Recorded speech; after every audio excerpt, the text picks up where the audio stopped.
السلام علیکم ورحمۃ اللہ وبرکاتہ۔ ریڈیو HRDF میں آپ کا استقبال ہے۔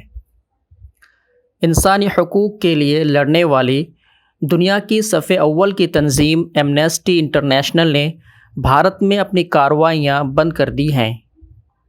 ایمنسٹی انٹرنیشنل ایک انسانی حقوق کی بین الاقوامی تنظیم ہے جو اس نظریے پر کام کر رہی ہے کہ دنیا کے تمام انسان برابر ہیں اور ان کے حقوق بھی برابر ہونے چاہیے۔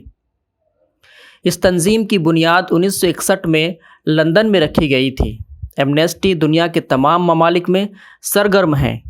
بھارت میں ایمنسٹی کا دم گھٹنے کا مطلب ہے کہ نریندر مودی کا کالا چہرہ ایک بار پھر دنیا کے سامنے اجاگر ہو گیا ہے۔ ایمنسٹی انٹرنیشنل انڈیا کے ایگزیکٹو ڈائریکٹر ویناش کمار نے BBC کو بتایا کہ ایمنسٹی انٹرنیشنل انڈیا میں ایک منصوبہ بند سازش اور دھمکی کا سامنا کر رہی ہے۔ انہوں نے انکشاف کیا ہے کہ ایمنسٹی BJP حکومت کے تشدد کو برداشت نہیں کر سکتی ہے، اسی لیے ہندوستان میں کارروائیاں بند کرنے کا فیصلہ کر لیا ہے۔ حکومت نے ایمنسٹی کے تمام بینک اکاؤنٹس سیز کر دیے ہیں۔ ایمنسٹی انٹرنیشنل پر غیر ملکی شراکت ترمیمی قانون کی خلاف ورزی کا الزام عائد کیا گیا ہے۔ بھارت میں مختلف سماجی تنظیموں اور ان کے کارکنوں کو نشانہ بنایا جا رہا ہے۔ حکومت نے ایمنسٹی کو ناکام اور بدنام کرنے کے لیے CBI، ED اور انکم ٹیکس وغیرہ متعدد ایجنسیوں اور محکموں کا استعمال کیا ہے۔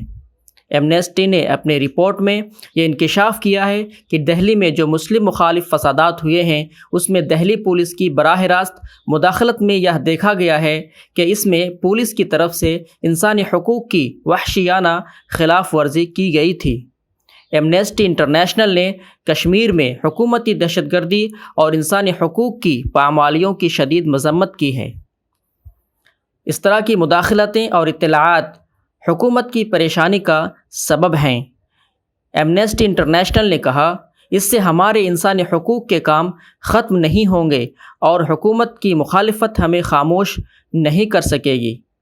انسانی حقوق کے کارکنوں اور تنظیموں پر اس ہندوستانی صورتحال میں ایک بڑی ذمہ داری عائد ہوتی ہے جہاں میڈیا نے غلامی کی شکل اختیار کر لی ہے، جو حکومت کے ذریعے فراہم کی جانے والی خبروں کو ہی لوگوں کے سامنے لاتی ہے۔